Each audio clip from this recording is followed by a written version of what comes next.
سرکار کی تعظیم ہے، محبت اور تعظیم۔ بات دور نکل گئی، مگر یہ بھی اہم تھی، کوئی حرج نہیں، واز یہی ہوتا ہے کہ کام کی باتیں بتائی جائیں، چاہے ان کا ربط و ضبط آپس میں ہو یا نہ ہو۔ تو میرے دوستو، یہود چونکہ نبی کریم صلی اللہ علیہ وسلم کے بغض کے اندر بھرے ہوئے تھے، لہذا ان کے دل میں یہ جو دو باتیں انہوں نے پڑھی ہوئی تھیں اپنی بائبل کے اندر کہ روح کی حقیقت کو اللہ کا کوئی نبی بیان نہیں کرتا اور عوام کو روح کی حقیقت کا علم نہیں دیا گیا، ان دو باتوں کو نظر کے سامنے رکھتے ہوئے شرارت سوجی کہ چلو تو اس محمد صلی اللہ تعالی علیہ وسلم سے چل کے تو ان کی بری محفل کے اندر سوال کیا جائے۔ سوال کیا کیا جائے کہ روح کی حقیقت کیا ہے؟ اگر جواب دیں گے کہ حقیقت کیا ہے تو بالکل یہ بات ویسے ہی کلیئر ہو جائے گی کہ یہ نبی نہیں، کیونکہ جو سچا نبی ہے وہ بتاتا ہی نہیں، اور اگر نہیں بتائیں گے تو ہماری چڑ پھب جائے گی، لاجواب ہو جائیں گے۔ ہم کہیں گے دیکھو جی ہم نے ایک مسئلہ چھوٹا سا ایک نکا جا مسئلہ پوچھے، آمدہ بھی نہیں، نعوذ باللہ۔ یہ تھی شرارت یہود کی۔ تو اللہ پاک نے قرآن مجید کے اندر اس کا جواب دیا۔ میں قربان جاؤں اللہ کے کلام کی فصاحت اور بلاغت کی، جواب بھی دے دیا، اور تورات اور انجیل کے اندر جو کلام الہی انہوں نے پڑھا ہوا تھا اس کی خلاف ورزی بھی نہیں ہوئی۔ جب سوال ہوا فوراً جبرائیل امین علیہ الصلوۃ والسلام حاضر ہو گئے، حضور کے بولنے سے پہلے حاضر ہو گئے، اور حاضر ہو کر یہ عرض کیا کہ یا رسول اللہ صلی اللہ تعالی علیہ وسلم، قرآن کریم کی آیت یسألونک عن الروح، اے پیارے محبوب صلی اللہ تعالی علیہ وسلم، یہ یہود آپ سے روح کی حقیقت کے بارے میں پوچھنے کے لیے آئے، اس کے بارے میں سوال کرتے، تو جواب کیا دینا؟ فرمایا قل الروح من امر ربی وما اوتیتم من العلم الا قلیلا۔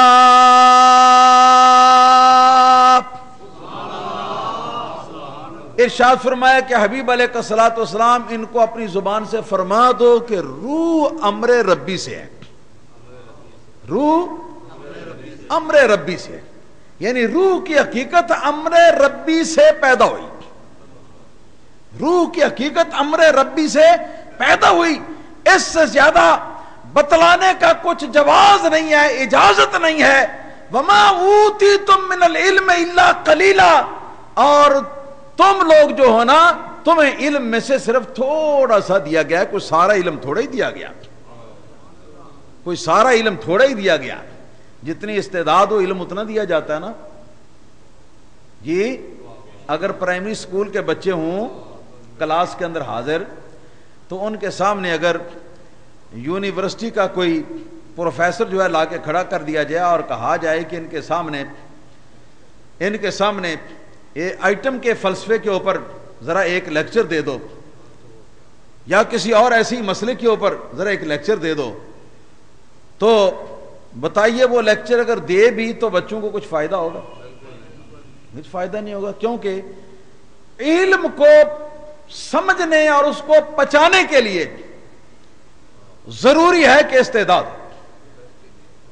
تو جن لوگوں کی استعداد پرائمری کی ہے ان کے سامنے یہ یونیورسٹی کے اندر حل ہونے والے مسئلے جو ہیں، ان مسئلوں کی عقدہ کشائی کیسے کی جائے؟ تمہارے پاس علم اور تمہارے پاس صلاحیت ہی تھوڑی ہے، تمہیں کیسے بتایا جائے کہ روح کی حقیقت کیا ہے؟ تو پتہ چلا کہ روح کی حقیقت ہم نہیں جانتے، مگر اتنا بتایا گیا کہ یہ امر ربی سے پیدا ہوا۔ امر رب کیا ہے؟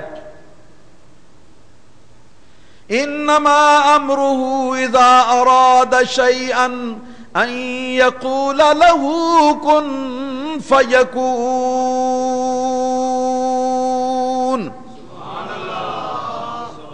رب فرماتا ہے قرآن پاک میں اپنے امر کی پہچان کراتے ہوئے، اپنے امر کی تعریف کرتے ہوئے کہ میرا امر کیا ہے؟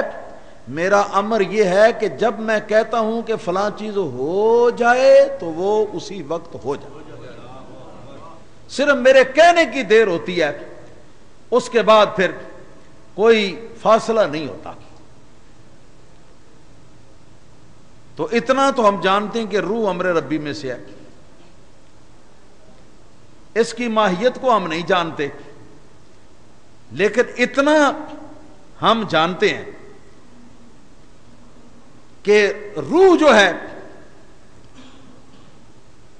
یہ نور سے بنی ہے. روح کس چیز سے بنی ہے؟